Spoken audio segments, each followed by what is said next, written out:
Compás,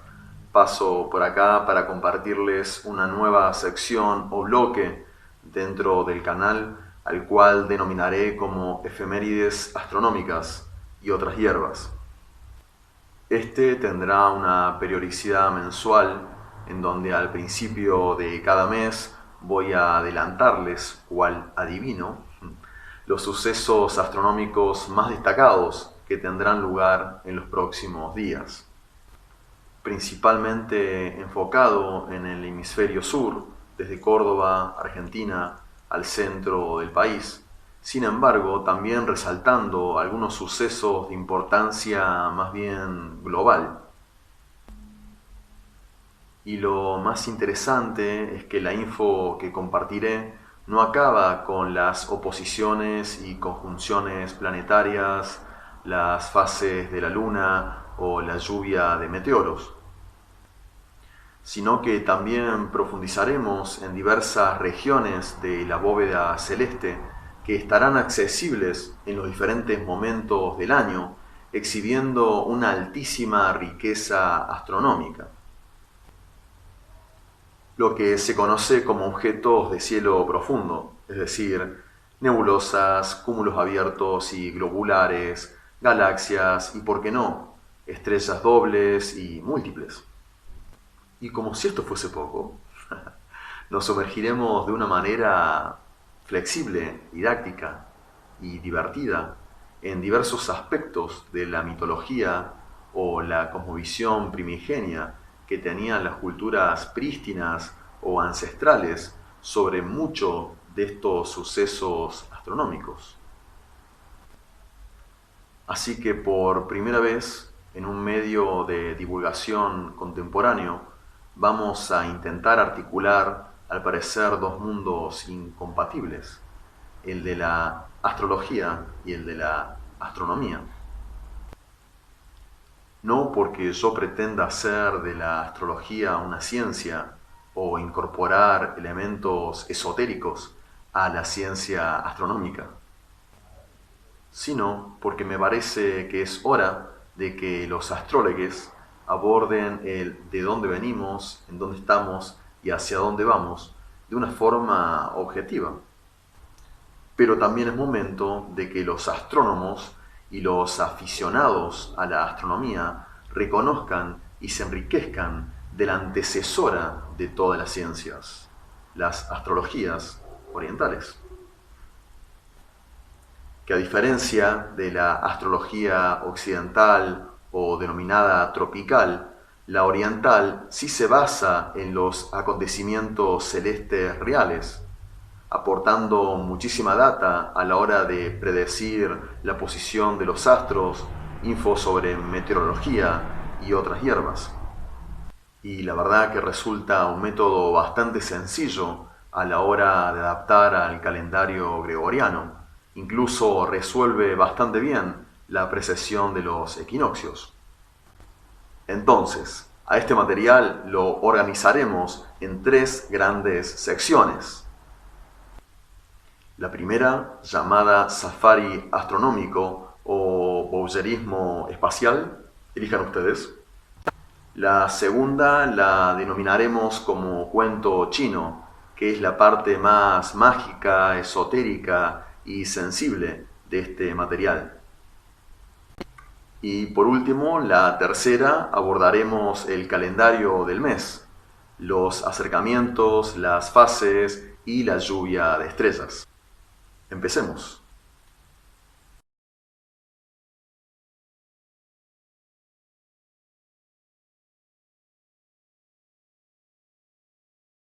Para empezar con este safari astronómico, desde tempranito, pasada las 19, cuando se va el sol, que sería en este caso el mejor momento de observación para esta primera posta, aunque si en ese horario estamos ocupados, pero nos encontramos en un lugar cuyo entorno está relativamente despejado de objetos como edificios o montañas, hasta alrededor de las 3 a.m. podremos observar hacia el cielo sur una de las constelaciones más conocidas, la constelación Crux o Cruz del Sur.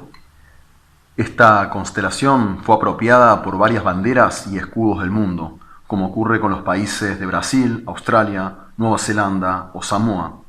pero también en algunas provincias, municipios y regiones, como es el caso de Santa Cruz y Tierra del Fuego en Argentina, Cajabamba en Perú o Magallanes y la región antártica de Chile, pero también presente, por ejemplo, en la bandera del Mercosur, entre otros muchos modelos. Lo interesante de esta primera observación es que de entrada nos aporta perspectiva, porque para encontrar a esta pequeña constelación tenemos que enfocarnos en una zona densa de nuestra galaxia, la Vía Láctea, de la cual el Sistema Solar forma parte, ubicándonos en el borde de uno de los brazos, por lo que notaremos en el cielo solo un canto o el perfil de ella. Aparte a la famosísima Crux Australis, la encontraremos muy pegadita a otra constelación, la constelación del Centauro, que es mucho más grande y es una de las tantas que sí parecen personificar con su agrupación imaginaria de estrellas a la forma que su nombre representa. Así que encontraremos a esta famosísima constelación ahí casi entre los genitales del Centauro y un poquito más arriba de la constelación Mosca. Y cuidado, no confundirse con la falsa cruz, que aunque esta falsificación sea más grande, quizás mejor estructurada y más imponente que la verdadera, en realidad la falsa cruz es simplemente un asterismo, que forma parte de la antigua y extensa constelación Argo Navis, y que hoy la podemos encontrar justo entre la constelación de Vela y Carina. Actualmente la constelación Crux es visible al sur de los 25 grados de latitud norte y es circumpolar al sur de los 35 grados de latitud sur, y está formada aparentemente por 4 estrellas, aunque realmente en su campo hay más de 40 de estas. Es considerada la más pequeña de las 88 constelaciones que conforman la bóveda celeste según la UAI, ocupando una zona aparente de 68 grados cuadrados, o sea que entra justito dentro de la vista de unos buenos prismáticos 10×50. Vale destacar que a esta constelación se la utilizó siempre como medio de orientación, ya que al prolongar unas 4 veces y media el eje principal o más largo de la cruz, encontraremos bastante bien al polo sur celeste, y con solo bajar desde ahí una vertical hacia la línea del horizonte, encontraremos con bastante precisión al sur geográfico. Y si bien durante el transcurso de la noche, por su proximidad al polo sur celeste, la constelación será evidentemente cambiada y movida, sin embargo su brazo mayor siempre gira en torno al polo celeste sur. Por este motivo, la constelación es muy importante para todos los aficionados a la astronomía, ya que es lo que tendremos como parámetro para poner en estación a nuestro telescopio austral con montura ecuatorial, algo fundamental si queremos encarar la astrofotografía o una velada de observaciones más precisas y estables, ya que desde nuestra región no tenemos una estrella polar como ocurre con Polaris en el hemisferio norte, o tenemos una, pero una muy tenue como es Sigma Octantis, la Polaris Australis, que tan solo tiene una magnitud aparente de más 5,42, o sea, apenas visible a simple vista y prácticamente difusa en un ámbito urbano. Por eso Crux es clave.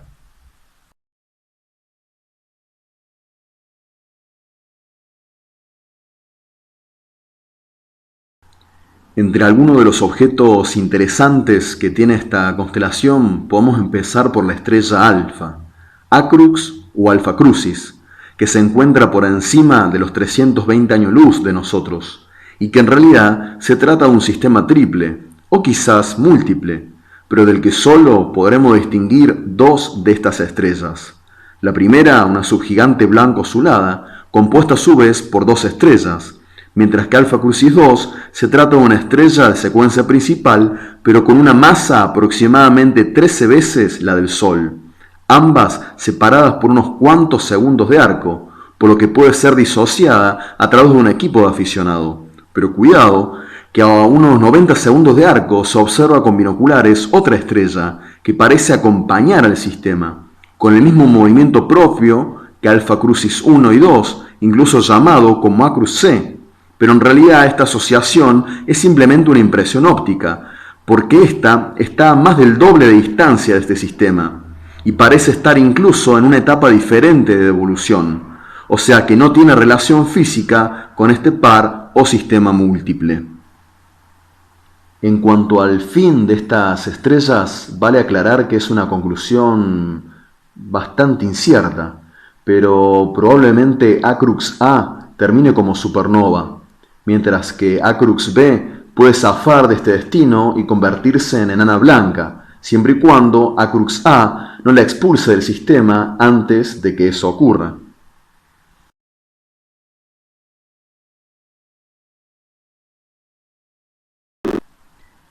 En el extremo opuesto a Acrux tenemos a la tercera estrella más brillante de la constelación, denominada por este motivo como Gamma Crucis o Gacrux, que tal vez junto a la estrella anterior, estas han sido de las más utilizadas por los navegantes en este hemisferio meridional.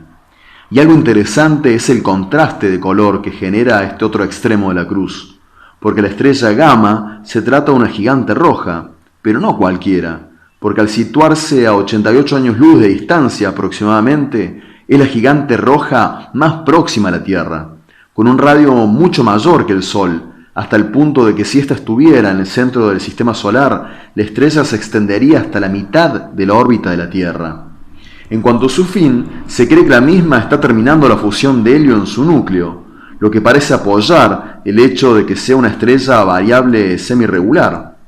También se sabe que su superficie está enriquecida en bario, y probablemente el origen de este elemento se deba a los vientos producidos por una compañera que evolucionó antes y ahora es invisible, probablemente una enana blanca. Y si bien a 2 minutos de arco de Gacrux se puede observar una estrella acompañante que puede ser fácilmente resuelta con binoculares y que de hecho se cataloga como Gacrux B, sin embargo algunos estudios demuestran que está 4 veces más alejada y por lo tanto se considera que no está gravitacionalmente unida a la misma.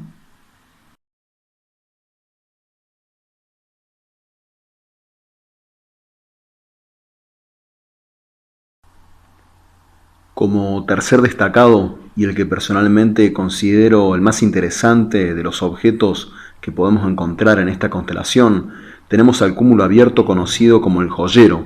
muy cerquita de la segunda estrella más brillante de la cruz, la estrella Becrux, también conocida como Mimosa o Beta Crucis. A tan solo un grado de ella nos toparemos con este hermoso cúmulo abierto, conocido como Kappa Crucis en la denominación Bayer, aunque en realidad contiene alrededor de 100 estrellas distribuidas en un tamaño aproximado de 20 años luz.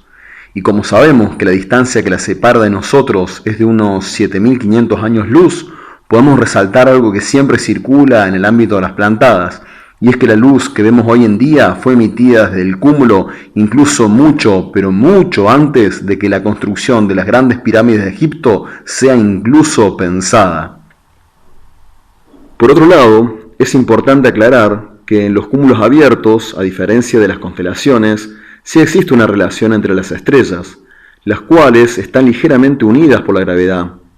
y todas ellas se formaron a partir de una misma nube de gas y polvo, o sea que sus edades y composición química son similares.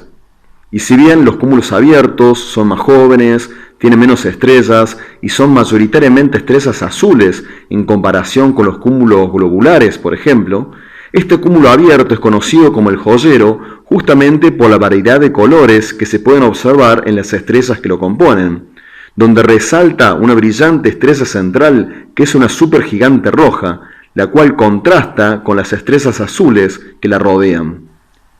Se dice que fue descubierto, o más bien redescubierto o catalogado, por Nicolás Luis de Lacaille en Sudáfrica durante 1751-1752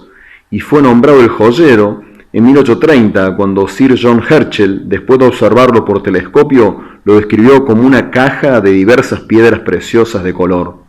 La magnitud aparente es de 4,2 y si bien con binoculares estándar tipo 10x50 pueden observar perfectamente bien el cúmulo, el joyero con un sencillo telescopio aficionado es impresionantemente bello.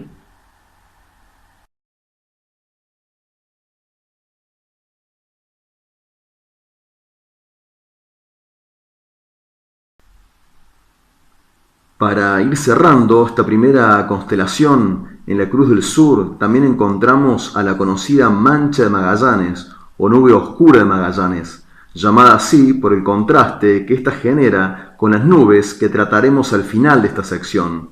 Sin número en el catálogo NGC, la nebulosa Saco de Carbón, conocida como la Avestruz, Surí o Ñandú por el pueblo nativo mocoví del Gran Chaco argentino y de algunas zonas de Formosa y Santa Fe, se trata de una nebulosa oscura o nebulosa de absorción que lamentablemente solo podemos ver en cielos despejados, lejos de la ciudad y sin luna, como un parche oscuro en la Vía Láctea, con dimensiones cercanas a 7 grados por 5 grados, solapada entre las constelaciones vecinas del Centaurus y Musca, compuesta por polvo, gas, moléculas orgánicas simples y combustible para formar futuras estrellas a medida que todo el material disperso vaya uniéndose bajo la mutua atracción de la gravedad. O sea que lo del saco de carbón parece un hecho literal, ya que tarde o temprano, dentro de los millones de años, probablemente aquí se enciendan nuevas estrellas. Y si bien las nebulosas oscuras son una acumulación de diversos materiales interestelares y granos resultantes que impiden a la luz pasar a través de esta nube cósmica que absorbe y dispersa, de tal forma que no se percibirá su energía, o sea que su presencia solo es advertida por el contraste con un fondo estelar poblado, más alejado que la nebulosa. Sin embargo, en 1970, Kelevi y Matilda demostró que la nebulosa Saco de Carbón, si bien es una de estas nebulosas más destacadas, no es totalmente oscura. Tiene un brillo muy tenue, proveniente de la reflexión de las estrellas a las que oscurece, alrededor de un 10% de la luminosidad de la Vía Láctea circundante.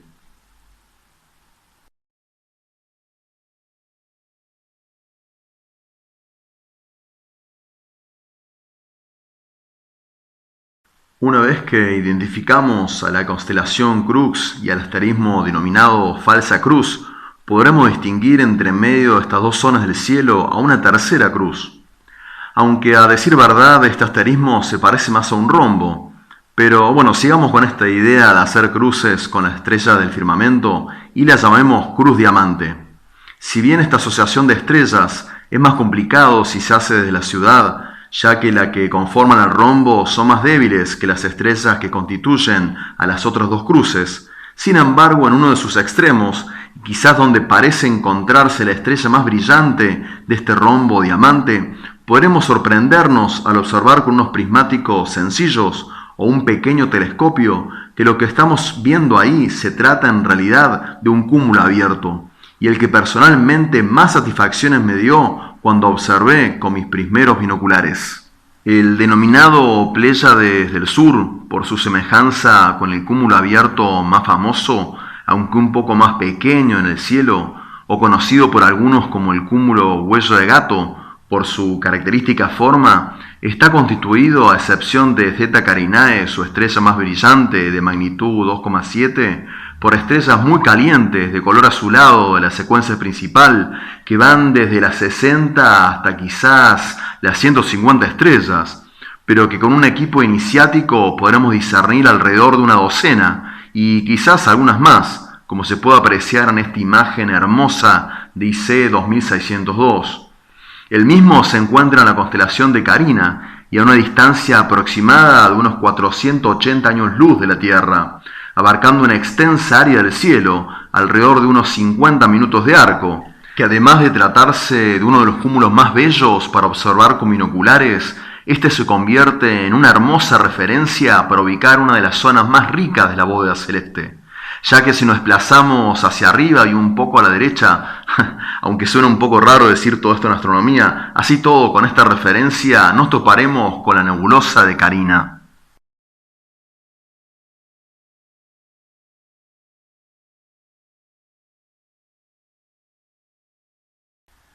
Entonces, si nos posicionamos casi a mitad de camino entre la Cruz del Sur y la Falsa Cruz, y un poquito más arriba de la Cruz del Diamante, nos encontraremos con quizás la nebulosa más impresionante del cielo austral, aunque menos conocida que la nebulosa Orión. Hablo de la grandiosa nebulosa Eta Carinae, Gran Nebulosa de Carina, Nebulosa del Coche, Ojo de Cerradura o simplemente C92, junto a tantos otros nombres. Situada a unos 7.500 años luz del sistema solar y con un diámetro aproximado de 300 años luz, es una gran cuna y madraza de estrellas que con sus discos protoplanetarios darán lugar a nuevos mundos. Pero aparte de tratarse de una nebulosa de emisión por la ionización del gas que la compone, siendo esta la más brillante del firmamento, hay que destacar que la nebulosa Carina ha sido una gran fábrica de supernova y alberga miles y miles de estrellas agrupadas en múltiples cúmulos estelares abiertos. Por esto recomiendo iniciar esta posta de observación con unos buenos binoculares que cuenten con visión de campo amplio, onda 1.7x50 wide field como los Duoptic SP. Así prácticamente en un solo pantallazo tenemos una visión general donde abarcamos no solo a la nebulosa de Carina y la estrella doble Eta Carina, sino también a los cúmulos abiertos NGC 3532, conocido como C91 o la fiesta de Luciérnagas, a NGC 3293, que parece un cúmulo globular, pero con un telescopio simple, el denominado saliva de serpiente, es un pequeño y hermoso cúmulo de gemas. También a NGC 3114 y a NGC 2516, conocido como el Pesebre del Sur, para luego sí tomarnos el tiempo necesario y disfrutar en detalle a cada uno de estos objetos por separados con nuestro telescopio.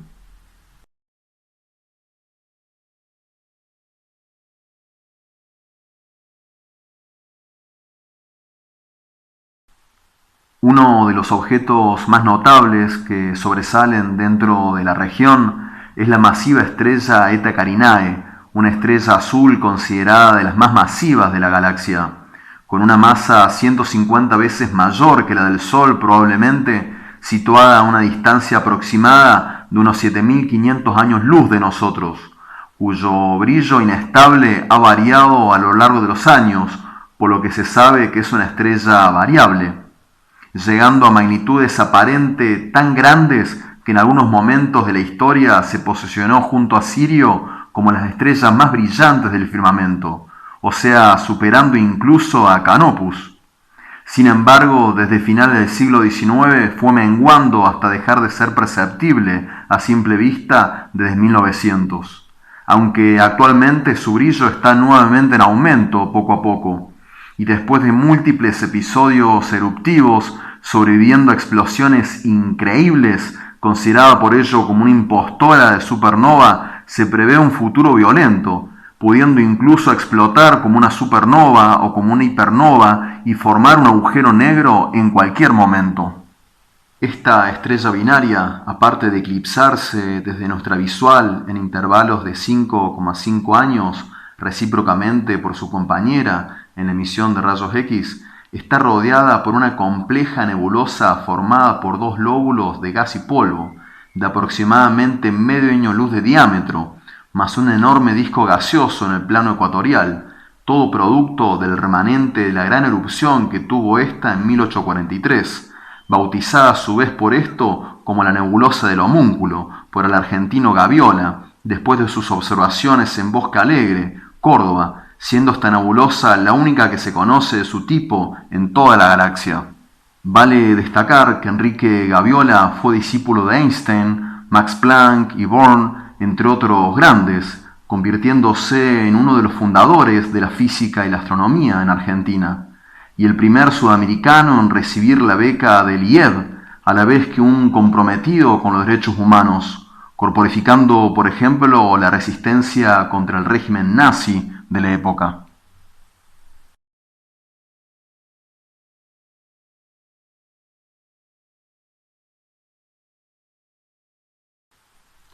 Volviéndonos hacia la constelación del Centauro y enfocándonos en la estrella más brillante de la constelación, tenemos a Rigil o Alpha Centauri, que a su vez es la tercera estrella más brillante del cielo.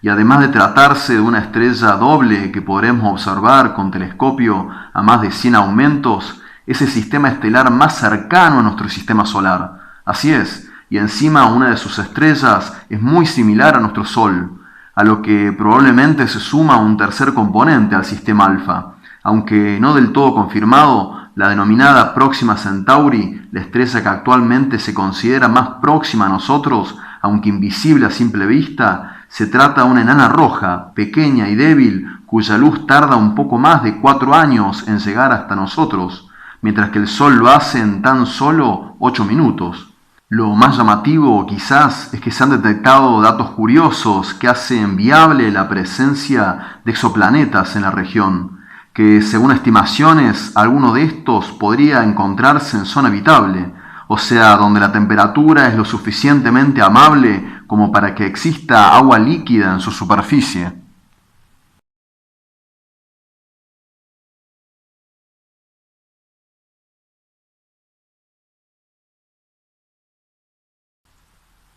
Omega Centauri NGC 5139 o simplemente C80 es el cúmulo globular más grande, masivo y brillante que conocemos orbitando alrededor de nuestra galaxia, la Vía Láctea, y uno de los pocos que pueden ser observados a simple vista desde la Tierra, obviamente que desde un lugar sin contaminación lumínica. Con un diámetro de unos 160 años luz y situado un poco más de 17.000 años luz en la constelación de Centauro, se trata de uno de los cúmulos globulares más hermosos, compitiendo a la par con 47 Tuc, otro cúmulo que abordaremos en otra ocasión. Fue descubierto por Edmund Halley en 1677 y catalogado como tal en 1755 por Nicolas Louis de Lacaille, aunque realmente estudiado de manera íntegra por John Herschel. El cúmulo contiene alrededor de 10 millones de estrellas con edades muy diversas y un agujero negro mediano en su centro, por lo que se cree que es un remanente del núcleo de una galaxia elíptica enana, capturada por nuestra hambrienta Vía Láctea, cuyo halo fue absorbido, mientras que el núcleo prácticamente erosionado por las mareas gravitatorias. Con binoculares estándar podemos disfrutar bastante bien de la región, pero con un telescopio de mediano diámetro, tipo 150, y utilizando un ocular de gran campo, podemos discernir algunas de sus dispersas estrellas, a la vez superpuestas y envueltas en un tenue resplandor. Para localizarlo podemos ir saltando estrellas de la constelación del Centauro, iniciando por la que tratamos en la posta anterior, Alpha Centauri o Rigil Kentaurus, luego Beta Centauri, conocida también como Hadar o Agena, porque está como en la rodilla del Centauro, siendo otra estrella doble, catalogada como gigante blanco azulada,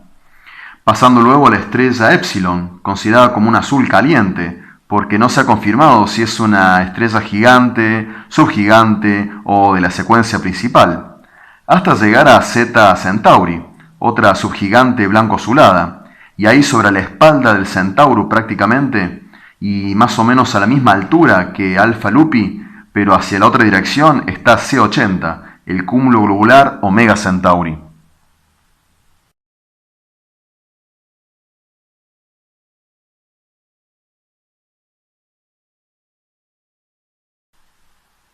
El centro de la Vía Láctea, centro de rotación de nuestra galaxia, está a una distancia menor a los 8 kiloparsecs del Sol y se encuentra entre las constelaciones de Sagitario y Escorpio, estando sobre nuestras cabezas durante todas las noches de julio como un espectáculo inigualable.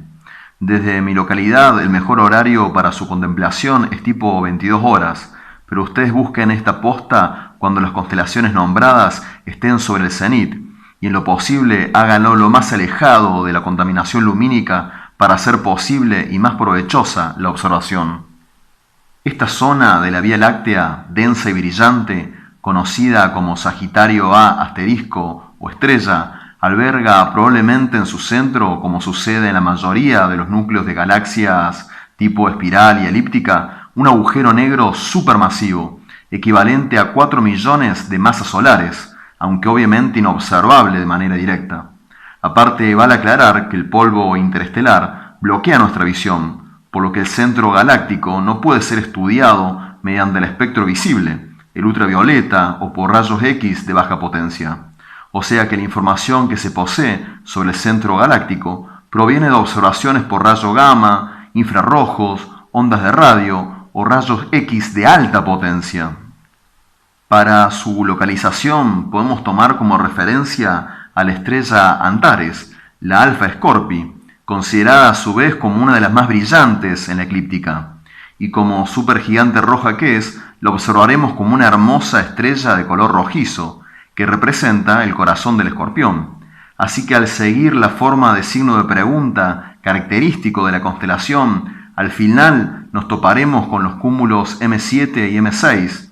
y entre este último y la estrella 2 y 3 Sagittarii, o prácticamente a un tercio entre M6 y M8, lo podremos hallar. Y de paso hacen una parada por estos majestuosos cúmulos estelares, que para muchos son de los más hermosos del firmamento, y al tenerlos en el cenit le podemos sacar todo el jugo a esta observación.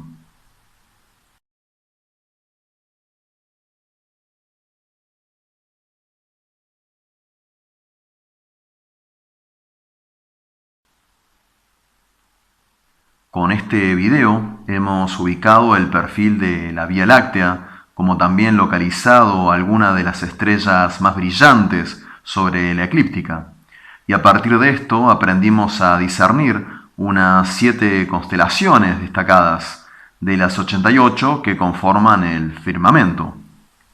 Y al sondear los componentes que las constituyen, pudimos apreciar estrellas de diferentes colores, temperaturas, tamaños y distancias, donde dijimos que aproximadamente la mitad de estas se tratan de estrellas dobles o múltiples, las cuales se forman en nubes de polvo y gas, que denominamos nebulosas, y que se van organizando en diversos cúmulos, que podemos disfrutar con binoculares o telescopios, como los clúster abiertos y globulares. Así que para ir cerrando con este primer lanzamiento del safari por las efemérides astronómicas y otras hierbas, vamos a observar 2 galaxias muy próximas a la nuestra. Pero sí, ya no solo estamos hablando de los componentes del sistema solar ni de nuestra querida Vía Láctea, sino de nuestro vecindario galáctico, como para sumar más perspectiva. Y si bien las mismas no estarán en su mejor momento de observación en esta época, ya que este mes implica el fin de su culminación y empiezan poco a poco a remontar lentamente para convertirse en la vedette de las plantadas que iniciaremos en septiembre y que extenderemos durante todo el verano. Así que como adelanto cerramos con la nube mayor y menor de Magallanes, que se pueden observar como un magnífico espectáculo, no solo con telescopios y prismáticos, aunque personalmente prefiero hacerlo con estos últimos, sino que incluso estarán accesibles a simple vista, como algo completamente emocionante, pero solo viable en zonas con poca polución, baja contaminación lumínica y una atmósfera medianamente estable.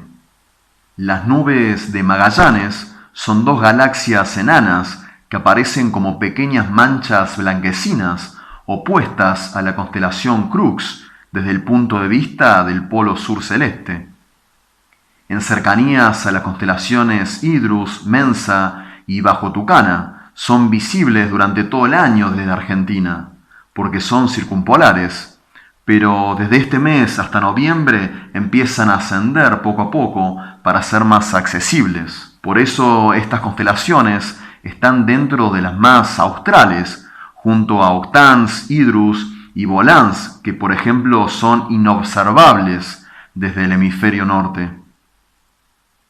De hecho, el nombre de Mensa hace referencia a la montaña de la Mesa, en Sudáfrica, desde donde Lacaille hizo importantes observaciones del cielo austral, varias de las que abordamos en este video.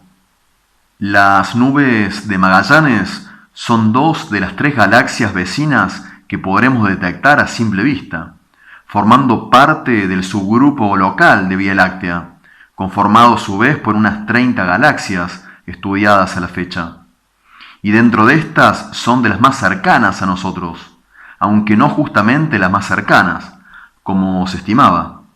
La nube mayor está a unos 163.000 años luz de distancia, y la menor por arriba de los 200.000 años luz de nosotros, ambas ligadas gravitatoriamente con nuestra galaxia.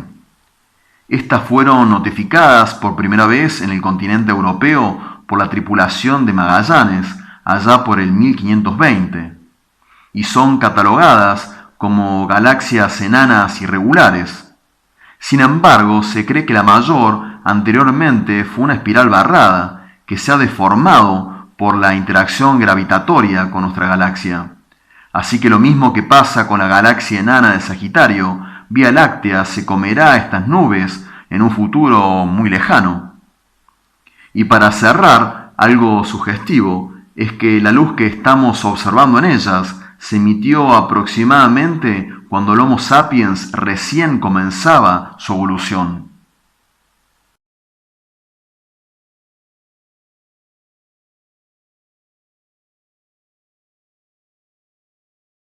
Para este segundo apartado, cuento chino, me voy a apoyar en esta pizarra, así la información queda mejor articulada, condensada y plasmada de un solo pantallazo, para que sea un poquito más claro y sencillo. Con este bloque vamos a abordar a las astrologías orientales y de forma particular a las astrologías chinas, que como verán lo sigo exponiendo en plural porque a diferencia de Occidente, en Oriente no existe un sistema astrológico, sino una multiplicidad de sistemas astrológicos de lo más diversos, que a primer acercamiento parecen contradictorios, pero a decir verdad entre ellos se complementan, se articulan, ¿sí? Y se van complementando entre sí. Dentro de estos podemos destacar a Zhangyi, o el sistema de la metafísica, al Zhuangyi, que serían las aplicaciones prácticas del día a día, el Ershi Baqiu, las Xiu o moradas lunares, el Shengqiao, que sería el horóscopo personal,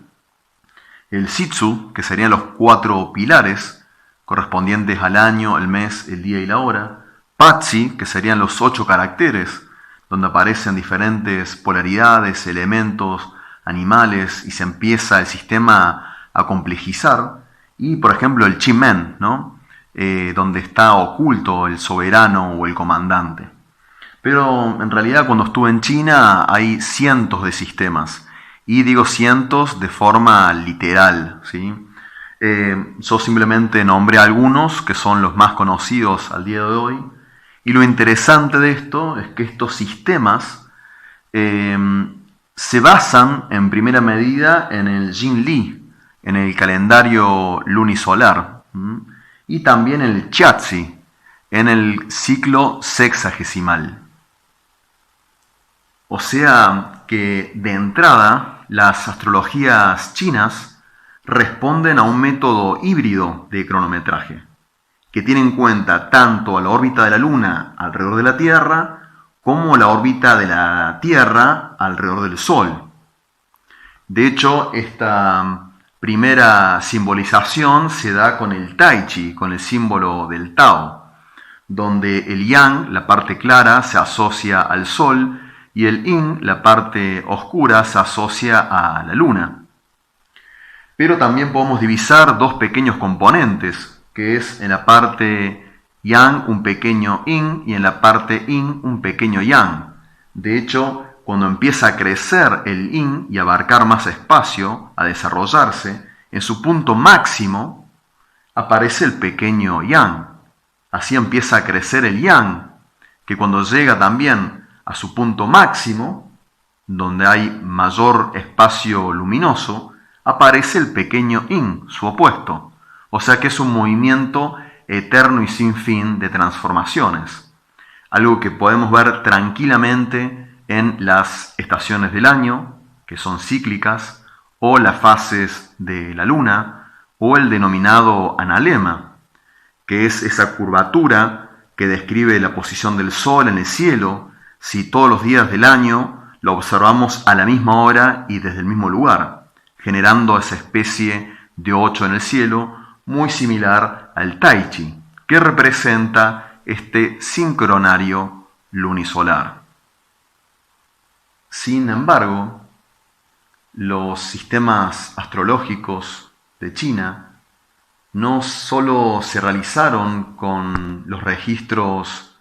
de la Luna y el Sol, sino también de los 5 planetas observables a simple vista, que fueron condensados en los 5 elementos o las 5 fases, los Uxin, que son como 5 grandes propiedades de las cosas que se resumen en una forma abstracta, donde el agua se asocia a Mercurio, la madera a Júpiter, el fuego a Marte, la tierra a Saturno, el metal a Venus, y se sintetiza en un ciclo de generación y dominancia. Las flechitas en color negro sería la generación y las flechas rojas sería la dominancia. Es decir, que para los chinos el agua genera la madera genera o alimenta el fuego a la tierra al metal y el metal al agua. Pero a su vez el agua domina el fuego, la madera domina la tierra, el fuego domina los metales, la tierra domina el agua y el metal domina a la madera, generando 2 grandes ciclos conocidos como Sheng y Ke, que se asocian al crecimiento y al control mutuamente. Lo rico de todo esto, que evidenciamos que los chinos la tenían bastante clara, no solo con el Sol y con la Luna, sino con estos 5 planetas observables a simple vista, que de hecho si hacemos una asociación con sus órbitas, tranquilamente se describen aquí. La madera asociada a Júpiter, el fuego a Marte, tierra con tierra, Venus con metal y agua con Mercurio. Incluso la parte más yang sería el crecimiento entre la madera y el fuego, que es justamente donde está ese cinturón de asteroides y hay muchísimo movimiento. O sea que los chinos la tenían bastante clara. De hecho, los 12 animales del zodíaco chino, y aquí sí vale la pena hablar de zodíaco porque de forma literal es una rueda de animales y no de otros elementos. Estos animales surgen entonces de dividir al firmamento en 12 secciones por donde pasará el Tai Chi y los Uxin, es decir, serían esas constelaciones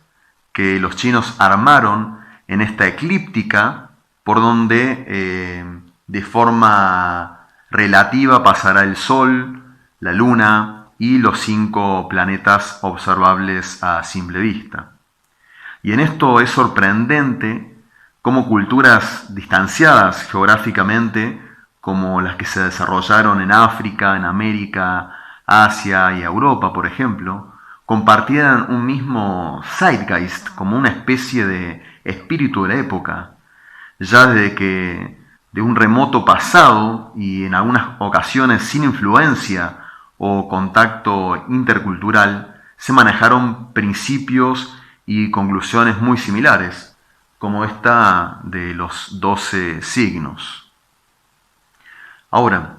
un dato curioso es que la astrología en la China tradicional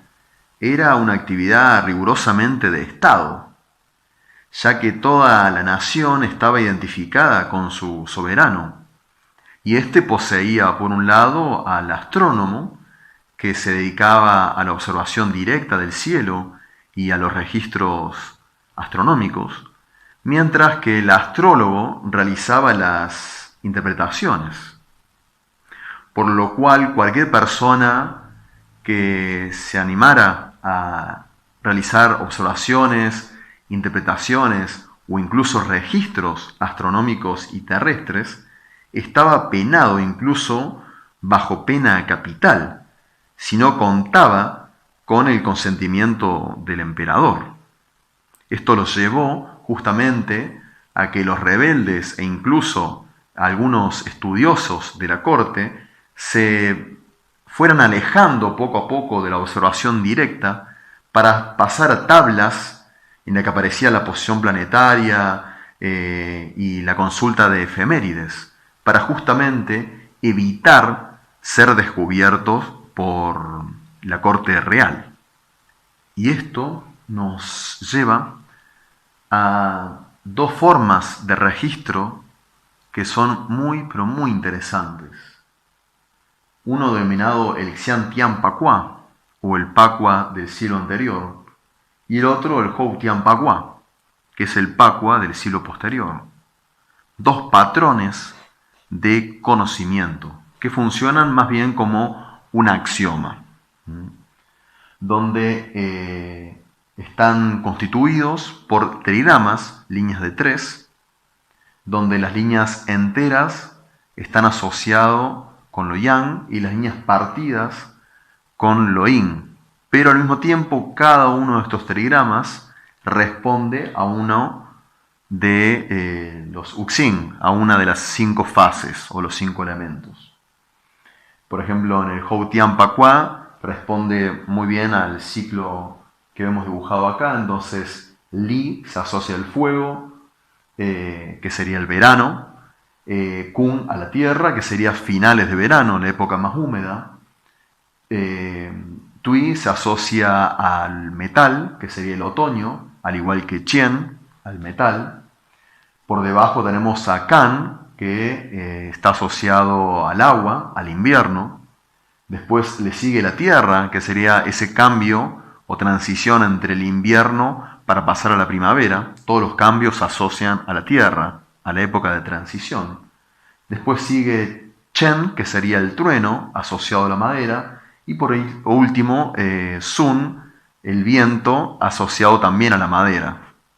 Que es llamativo que la época más ventosa responda justamente a la primavera. Bueno, nosotros tenemos todo asociado en este conjunto de elementos.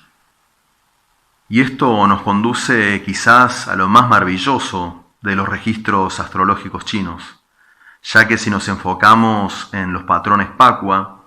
nos daremos cuenta que estos distribuyen a sus trigramas de forma diferente. Sin embargo, los trigramas tienen una polaridad yin o yang intrínseca, a la vez que intrínsecamente están asociados con uno de los elementos. Por ejemplo, Kan siempre es agua, no importa dónde esté. Entonces, si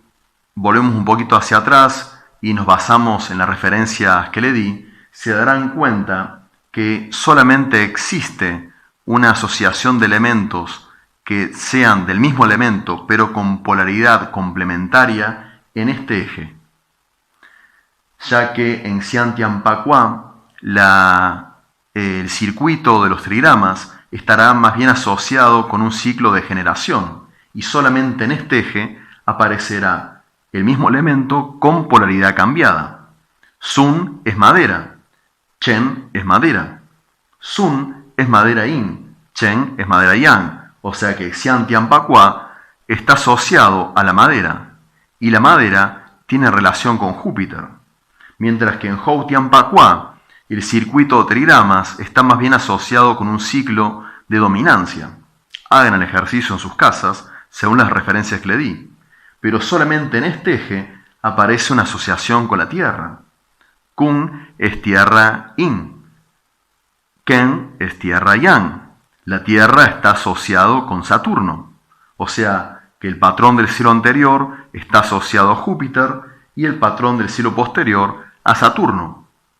Y esto nos está diciendo que desde un remotísimo pasado los chinos hablaban de que en el centro no estaba el Sol, sino que había un eje, que también lo vemos acá en los 5 elementos, también lo vemos acá en el Tai Chi, que se empieza a repetir en todos lados. Y ese centro es lo que la ciencia contemporánea ha demostrado recientemente, el llamado baricentro, que es invisible y se trata de un punto en el que la influencia de masa de todos los objetos se equilibra. De hecho, ese centro es un tira y afloja alrededor del baricentro que generan Sol, Saturno y Júpiter. Pero ojo que esto no implica desplazar a la Luna y el Sol. Al contrario, es una forma de seguir sumando componentes sincrónicos cada vez más complejos,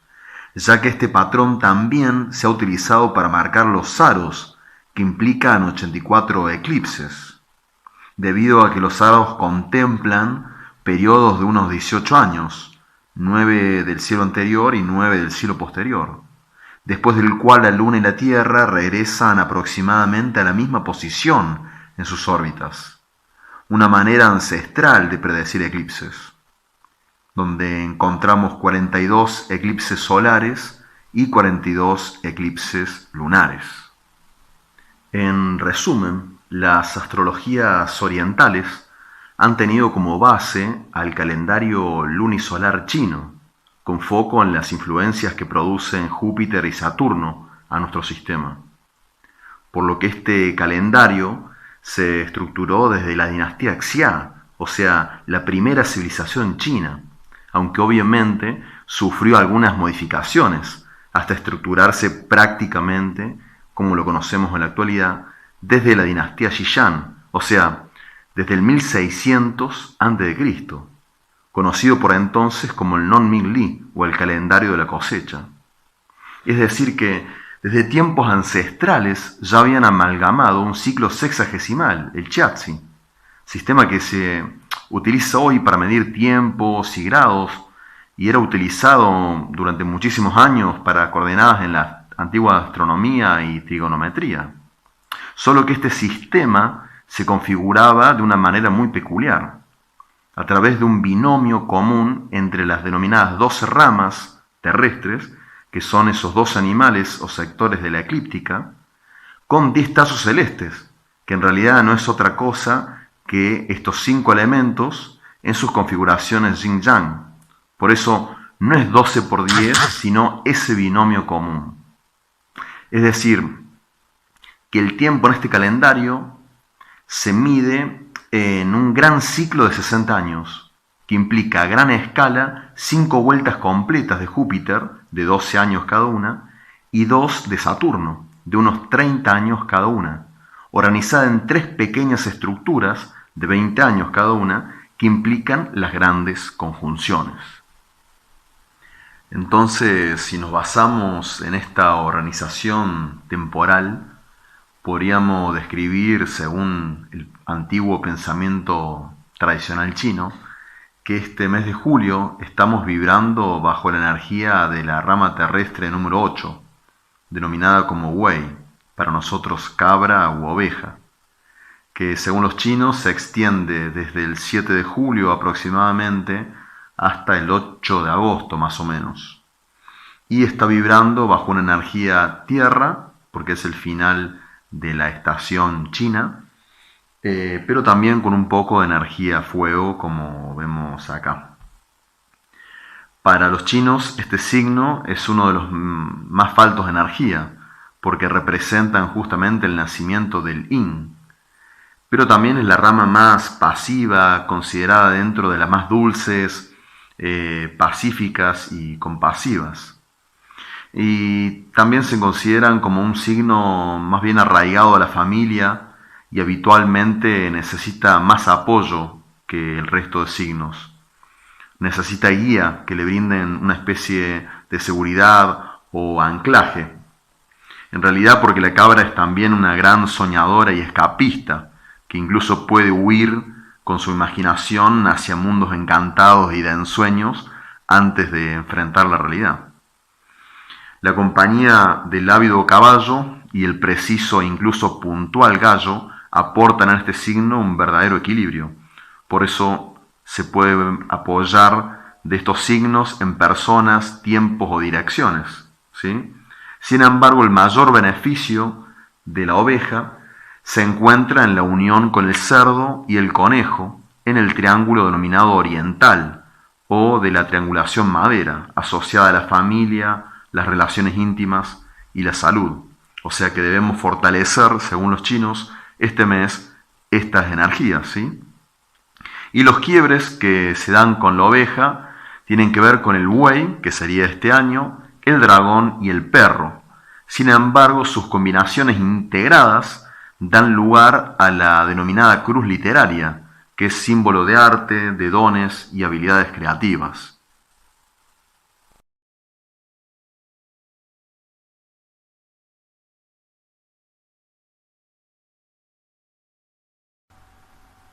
Jueves 1 de julio, luna en cuarto menguante, o último cuarto de luna. Buen momento para apuntar el telescopio hacia ella. Viernes 9 de julio, luna nueva. Excelente oportunidad para capturar el centro galáctico de la Vía Láctea y para adentrarnos en cielo profundo. Sábado 17 de julio, cuarto creciente, llamada también como primer cuarto de luna. Uno de los mejores momentos para la contemplación lunar con binoculares y telescopios. Viernes 23 de julio, luna llena. Momento no muy bien recibido por los astrónomos aficionados, pero si el objetivo es fotografiar la luna, aprovechen para darle. Sábado 31 de julio, segunda vuelta de cuarto menguante en el mes, último cuarto de luna. 5 de julio, afelio. Punto de la órbita terrestre en que nuestro planeta se sitúa más alejado del Sol, a unos 152 millones de kilómetros. Esto se debe a que la trayectoria no es perfectamente circular, sino una elipse. Vale aclarar que las estaciones anuales no se producen por estas variaciones de distancias, sino por la inclinación del eje de rotación. Sin embargo, durante el afelio sí disminuye relativamente la velocidad orbital de traslación. 8 de julio, conjunción de Luna con Mercurio. La Luna pasa a 4 grados al norte de Mercurio. 12 de julio, conjunción de la Luna y Venus más conjunción de Luna y Marte. La Luna pasa a 4 grados al norte de Venus y a 4 grados al norte de Marte. 13 de julio, conjunción de Venus y Marte. Marte pasa a unos 5 grados al sur de Venus. 24 de julio, acercamiento de Luna con Saturno. La Luna pasa a 3 grados al sur de Saturno. Y el 25 de julio, acercamiento de la Luna con Júpiter. La Luna pasa a unos 4 grados al sur de Júpiter. Si bien el 2021 no es el mejor año para contemplar y fotografiar lluvias de estrellas, ya que la mayoría de los picos máximos se producirán en días en los que habrá mucha luna. Sin embargo, vamos por ello. Lo que conocemos como estrella fugaz en realidad se trata de simplemente meteoros, es decir, de un fenómeno luminoso que se produce al atravesar un meteoroide o pequeño cuerpo por nuestra atmósfera. O sea que no son estrellas que se mueren, ni estrellas que viajan o se desprendan de la bóveda celeste. Y si bien podemos pedir un deseo, nada ni nadie lo impide, este es un suceso de lo más común, y se debe, por ejemplo, a fragmentos de polvo y hielo que en algún momento se desprendieron de cometas que pasaron por la órbita de la Tierra alrededor del Sol. De hecho, en el mes de julio son varias las que se pueden observar, como las Pegásidas, Julio-Foenícidas o Piscis austrínidas. Sin embargo, en este video hablaremos brevemente de dos, aunque estas no son de las más populares ni brillantes. Por un lado, la llamada Alfa Capricornidas, que tiene su periodo entre el 3 de julio y el 15 de agosto aproximadamente, aunque su fuerte pico se dará el 30 de julio. Mucho más brillantes que el promedio, con movimiento más bien lento y una trayectoria larga, pero con tan solo unos 5 meteoros por hora aproximadamente.